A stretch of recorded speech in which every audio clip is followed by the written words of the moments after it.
नमस्कार, स्वतंत्र कला के फनकार में आप सभी का मैं प्रीति शुक्ला बहुत बहुत स्वागत करती हूँ। और आज मैं जिस गीतकार को लेकर आपके सामने आई हूँ वो है हजरत जयपुरी साहब। हजरत जयपुरी साहब ने इस फिल्म इंडस्ट्री को एक से एक बेहतरीन गीत दिए हैं। हजरत जयपुरी का जन्म जयपुर के इकबाल हुसैन के रूप में हुआ था। उन्होंने अंग्रेजी का अध्ययन तो शुरुआती स्तर तक ही किया था। आगे की शिक्षा उन्होंने अपने नाना फिदा हुसैन से उर्दू और फारसी में ग्रहण की। तब वो लगभग 20 वर्ष के थे। जब वो लगभग 20 वर्ष के थे तब उन्होंने कविता लिखना शुरू किया था। उसी समय उन्हें एक पड़ोस में रहने वाली लड़की राधा से प्यार हो गया था। हजरत ने कहा कि मेरा प्यार चुप था, लेकिन मैंने उसके लिए एक कविता लिखी थी। ये मेरा प्रेम पत्र पढ़कर कि तुम नाराज़ न होना। ये गीत राधा को मिला या नहीं ये तो ज्ञात नहीं है, लेकिन राज कपूर साहब ने ये गीत अपनी फिल्म संगम में इस्तेमाल किया और ये ज़बरदस्त हिट गाना था उस साल का। अब जानते हैं उनके बॉलीवुड करियर के विषय में। 1940 में जयपुरी एक बस परिचालक की नौकरी के लिए मुंबई आ गए। यहाँ उन्हें 11 रुपये वेतन मिलता था। साथ ही में मुशायरों में हिस्सा लिया करते थे। एक मुशायरे में पृथ्वीराज कपूर ने जयपुरी की शायरी सुनी और अपने बेटे राज कपूर से उनके लिए सिफारिश की।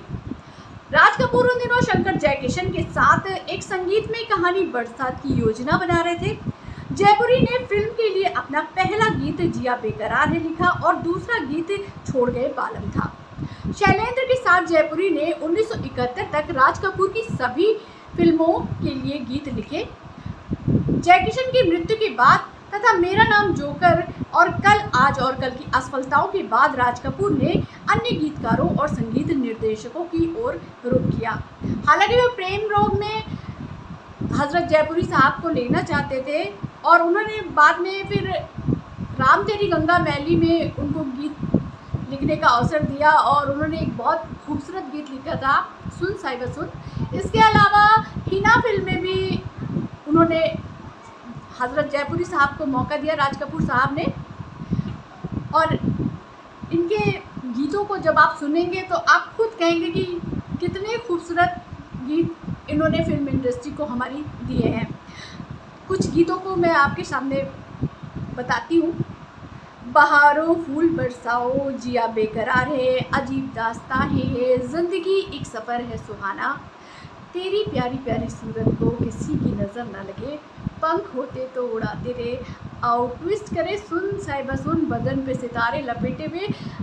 इतने सारे खूबसूरत गीत है कि मैं बताऊंगी तो रात हो जाएगी, इसलिए मैं ये प्रोग्राम ख़त्म करती हूँ और आप चलते हैं सीधे अब्दुल कवी के पास और देखते हैं वो आज हमें किस उभरते हुए सितारे से मिला रहे हैं। और हजरत जी की ही एक खूबसूरत गीत के साथ मैं आपसे अलविदा लेना चाहूँगी। सायोनारा सायोनारा, कल नहीं आऊँगी, अगले संडे को आऊँगी। तब तक के लिए मुझे यानी प्रीति शुक्ला को इजाज़त दीजिए। नमस्कार। शुक्रिया प्रीति जी। प्रीति जी, आज मैं आपको एक ऐसे कवि से मिलवाता हूँ जिनकी शायरी में हिंदी और उर्दू दोनों भाषाओं का संगम है। जैसा कि कहा गया है कि उर्दू और हिंदी दोनों सगी बहनें हैं, तो उनकी कविताओं में ये संगम देखने को मिलता है। उनकी गज़लों में उर्दू और हिंदी दोनों भाषाओं को बराबर का दर्जा दिया गया है, जिससे एक बहन को दूसरी बहन से किसी तरह की शिकायत ना हो। वो जहाँ भी जाते हैं, जिस मंच पे जाते हैं, उनका तरन्नुम, उनकी कविताएं, उनके गज़लें एक अलग छाप छोड़ती हैं। जी हाँ, मैं बात कर रहा हूँ अजय कुमार शर्मा जी की। आइए हम उनसे बात करते हैं और उनसे उन्हीं के बारे में जानते हैं। सर, सबसे पहले मैं जानना चाहूँगा आपका परिचय, आप मेरे दर्शकों को अपने बारे में बताएं। मैं अजय कुमार शर्मा लखीमपुर खीरी से ही हूँ और सबसे पहले मैं आपके चैनल को बहुत साधुवाद करता हूँ, बहुत शुक्रिया अदा करता हूँ कि आपने हम जो अनाम शायर कवि हैं उनको एक मौका दिया, एक मंच दिया, एक प्लेटफॉर्म दिया। और क्योंकि ये पहली मर्तबा मैं किसी इस तरीके से ऑनलाइन प्लेटफॉर्म पे यूट्यूब पे कुछ अर्ज़ कर रहा हूँ तो सबसे पहले तो मैं एक धन्यवाद ज्ञापन दो मुक्तकों में आपके चैनल को दूंगा कि आपने हम लोगों के नवोदितों को, ये वैसे तो कम से कम 15 से 20 साल से मैं ये लेखन 30 ईयर से लगभग कर रहा हूँ, लेकिन कभी मंचों पर ये तरजीह नहीं दी। आज फारूकदा का इसरार था और हम लोग चले आए दो मुक्तकों के माध्यम से। सबसे पहले तो आपके चैनल को धन्यवाद ज्ञापन। स्वागत। मान कर आपने ये निवेदन मेरा, मान कर आपने ये निवेदन मेरा, कर दिया आपने धन्य जीवन मेरा। क्या कहूँ मिल गया आपसे क्या मुझे, क्या कहूँ मिल गया आपसे क्या मुझे, कर दिया है हरा ये तपोवन मेरा। क्या कहूँ मिल गया आपसे क्या मुझे, कर दिया है हरा ये तपोवन मेरा। और एक मुक्तक और, थी प्रतीक्षा की देहरी पे आए मेरी, थी प्रतीक्षा की देहरी पे आए मेरी। दे अमरता कवर साधुना को मेरी, आपके आगमन का यकीन था मुझे। हिचकियां कर रही थी समर्थन मेरा, मानू कर आपने ये निवेदन मेरा, कर दिया आपने धन्य जीवन मेरा। शर्मा जी, मैं आपसे जानना चाहूँगा कि आपकी जो कविताएं हैं उसमें हमने देखा कि हिंदी और उर्दू दोनों भाषाओं को आपने बराबर से इस्तेमाल किया है, बराबर से उनको जगह दी है। तो ये विचार आपके दिल में कहीं से आया या अचानक आप जब लिखने बैठे तो अपने आप ऐसा लिखता चला गया? इस बारे में आपसे ज़रूर जानना चाहूँगा, क्योंकि जो कहा गया है कि हिंदी और उर्दू दो बहनें हैं और उन बहनों को आपने साथ साथ रख के एक संगम का काम किया है। इस बारे में मैं आपसे जानना चाहूँगा। बहुत खूब बात कही आपने, लेकिन मेरे जहन में कोई ऐसा कुछ प्री प्लान नहीं रहता कि उसमें हिंदी उर्दू के अल्फाज या शब्द, लेकिन ये कुछ बनावट होती है गज़ल की या गीत की या गीतिका की, तो उसमें शब्द बाई नेचुरली वो आ जाते हैं। और बाकी जो आपने जैसे मैंने कहा, मैं आपकी बात से बिल्कुल 100% मतलब इस बात में मैं आपसे सहमत हूँ कि ये हिंदी उर्दू का फ़र्क तो हम कर ही नहीं सकते लिखने वाले, क्योंकि ये it comes in very natural way. तो क्या उर्दू है और क्या हिंदी, इवन हम लोग लिखते वक्त तो ये समझ ही नहीं पाते कि क्या, बस वो आता है और फ्लो में वो चीज़ लिख जाती है। तो इसी के मुताबिक कोई मैं आपसे एक आपकी गज़ल सुनना चाहूँगा या कविता आपकी जो। मैं एक गीतिका कह सकती हैं आप। मैं उसके 2-3 शेर जो पुराना है, क्योंकि जितना याद आ जाता है एक तरन्नुम में ये 2-4 मुक्तक मैं आप तक पहुंचाने की कोशिश करता हूं। ज़माने को सरल सीधे, ज़माने को सरल सीधे नहीं चेहरे सुहाते हैं। ज़माने को सरल सीधे, ज़माने को सरल सीधे नहीं चेहरे सुहाते हैं। वही दर्पण है अब जिनको, वही दर्पण है अब जिनको नहीं श्रृंगार भाते हैं। ज़माने को सरल सीधे नहीं चेहरे सुहाते हैं। पहला, कभी सौगंध पर एक था चलन 100 बार मरने का। कभी सौगंध पर एक था चलन 100 बार मरने का। कभी सौगंध पर एक था चलन 100 बार मरने का, मगर अब एक कसम निभुती नहीं 100 बार खाते हैं। जमाने को सरल सीधे नहीं चेहरे सुहाते हैं। और ये भी उसी बनावट का एक, वही अब शख्स है मशहूर हर महफिल में देखा है। वही अब शख्स है मशहूर हर महफिल में देखा है, जिसे बस झूठ और साजिश के सब व्यवहार आते हैं।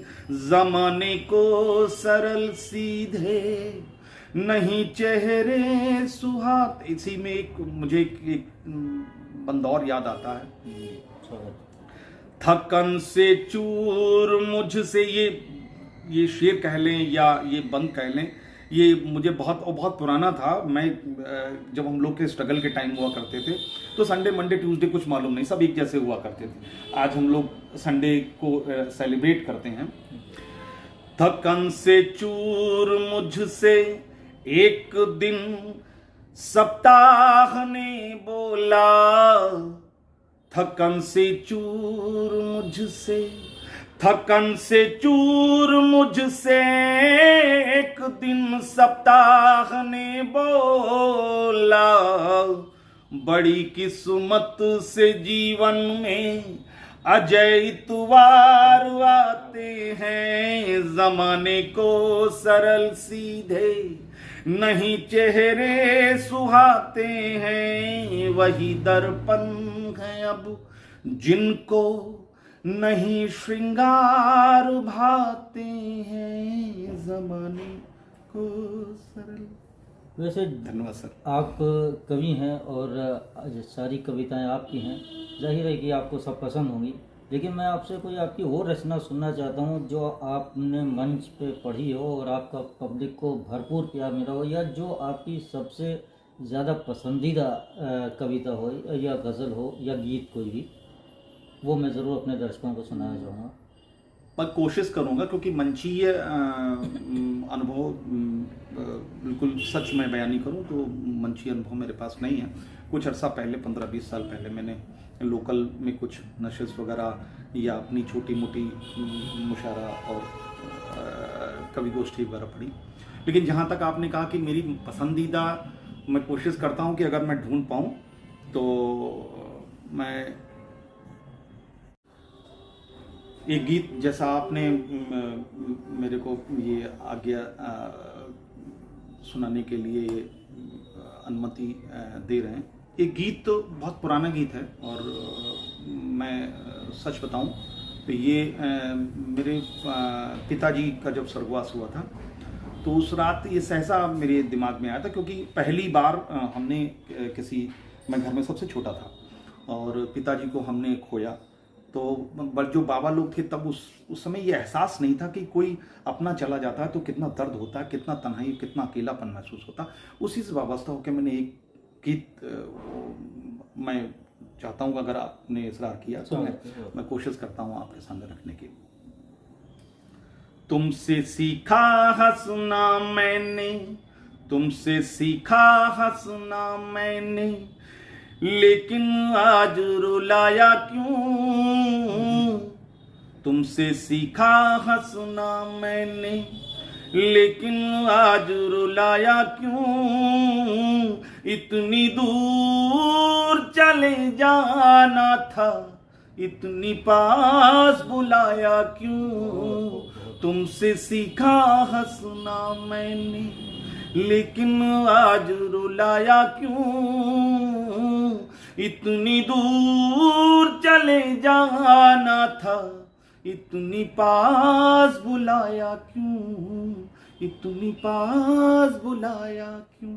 और इस गीत का पहला बंद, जब उस रात मैं बिल्कुल सोया नहीं, या आंखों में मेरे अश्कों का सैलाब था, सिर्फ इसलिए कि अब जब नहीं है तो मैं उनको देखूंगा कैसे, उनका कमरा खाली होगा, उनसे बातें कैसे करूंगा, वो बहुत सारी चीज़ें काट रही थी। उससे मुझे लगा कि क्या ट्रेजर और क्या खजाना वो छोड़ के गए हमारे पास, वो इस बंद में मैं आप अर्ज करना चाहता हूँ।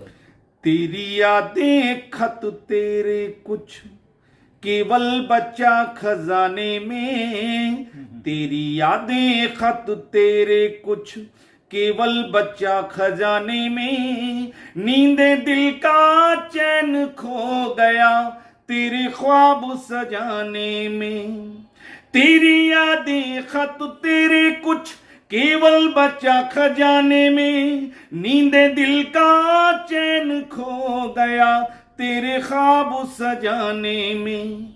सोना था तो सो जाते तुम, सोना था तो सो जाते तुम, नाहक मुझे जगाया क्यों, इतनी दूर चले जाना था, इतनी पास बुलाया क्यों, तुमसे सीखा हंसना मैं। और इतनी जल्दी चले गए। माँ बाप कितनी भी उम्र में चले जाएं, लेकिन महसूस ये होता है कि कुछ और दिन रुक जाते। कांटों पर चलना था चलते, लेकिन होते तुम भी साथ, कांटों पर चलना था चलते, लेकिन होते तुम भी साथ। जब भी ठोकर घर में खाता, तुम दे देते अपना हाथ। कांटों पर चलना था चलते, लेकिन होते तुम भी साथ। जब भी अगर मैं ठोकर खाता, तुम दे देते अपना हाथ। वादे ढेरों लेकिन तुमने, वादे ढेरों लेकिन तुमने एक भी नहीं निभाया क्यों, इतनी दूर चले जाना था, इतनी पास बुलाया क्यों, इतनी पास बुलाया क्यों। और इस गीत का मैं अंतिम, जहां तक मुझे याद हो रहा है, मेरे पास कलेक्शन। ताने देती दुनिया सारी, सहना अब मजबूरी है, तुझसे रिश्ता करके कर ली हर रिश्ते से दूरी है।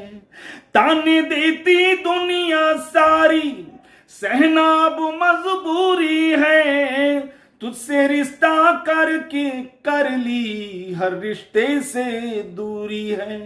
तू मेरा आईना है, तू मेरा आईना है, सच सबको ये बतलाया क्यों, इतनी दूर चले जाना था, इतनी पास बुलाया क्यों, इतनी पास बुलाया क्यों, तुमसे सीखा हंसना। अब आपसे लास्ट में मैं एक सवाल करना चाहूँगा। आज यूट्यूब का, सोशल मीडिया का दौर है जी, तो आपको क्या लगता है कि सोशल मीडिया पे लोग कवि सम्मेलन और मुशायरे को ज़्यादा पसंद करते हैं? क्या स्टेज के मुकाबले, अब पहले के मुकाबले में स्टेज पे अब लोग आना, स्टेज से सुनना पसंद करते हैं, या जो नई जनरेशन है उस जनरेशन को कवि सम्मेलन में या मुशायरों में कोई इस तरह की, पहले की तरह की रुचि आपको दिखाई पड़ती है, या सिर्फ वो सोशल मीडिया तक ही सीमित रह गया? नहीं, बहुत अच्छा क्वेश्चन, बहुत अच्छा। और आपकी बात में उस सवाल का, उसका उत्तर भी छुपा हुआ है कि अब किसी के पास रात रात का कवि सम्मेलन, मुशायरा हुआ करता था, हम लोग रुका करते थे, बैठा करते थे, लेकिन अब किसी के पास समय की, ये निश्चित रूप से समय का अभाव है। तो उसमें इस कंटेक्स्ट में अगर देखें तो ये आप लोगों की जो पहल है, मैं तो कहूँगा कि आपका जो ये स्वतंत्र प्रभात की जो है, ये निश्चित एक प्रभात फेरी है, और आप जगह जगह जाके और ये फनकारों को इकट्ठा करते हैं, उनसे बातचीत करते हैं, तो निश्चित रूप से एक प्रभात फेरी का कार्य कर रहे हैं आप, और स्वतंत्र रूप में कर रहे हैं, क्योंकि ये आपने मतलब किसी पर कोई बोझ नहीं डालते हैं, आपको प्रेशर नहीं करते हैं। जो रचना सुनाना चाहता है, जो रचना धर्मता जिस करता है, और जो वो रखना चाहता है जनता के सामने, जनार्दन के सामने, तो रखता है। तो मैं ये मानूंगा कि आप ही इस बात के हस्ताक्षर हैं, और इस बात की आप वो करते हैं, पुष्टि करते हैं कि निश्चित रूप से आज जो सोशल मीडिया और यूट्यूब चैनल्स वगैरह हैं, उनकी मकबूलियत उतनी ही हासिल है उनको, जितना मंच पर जो कविता पढ़ी जाती है और जो रचना वहाँ पर करी जाती है। मैं तो इसलिए मैं बहुत साधुवाद करूंगा आपके चैनल के लिए।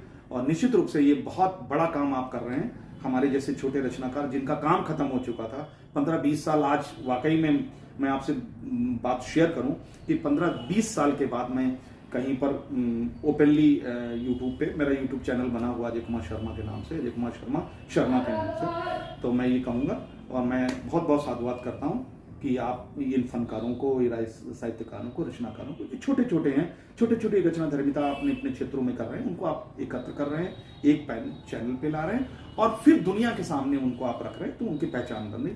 इसके लिए मैं निश्चित रूप से एक काबिल तारीफ काम आपके धन्यवाद। तो ये थे अजय कुमार शर्मा जी, जिन्होंने आपके सामने अपनी रचनाएं, अपने गीत रखे, और मैं उम्मीद करता हूँ हमेशा की तरह इस बार भी आप अजय कुमार शर्मा जी के रचनाओं को पसंद करेंगे। अगर आपको कोई सुझाव या शिकायत है तो कृपया कमेंट बॉक्स में बताएं। मेरे चैनल को लाइक करें, सब्सक्राइब करें। धन्यवाद। मिलते हैं नेक्स्ट एपिसोड में एक नए उभरते हुए कलाकार के साथ।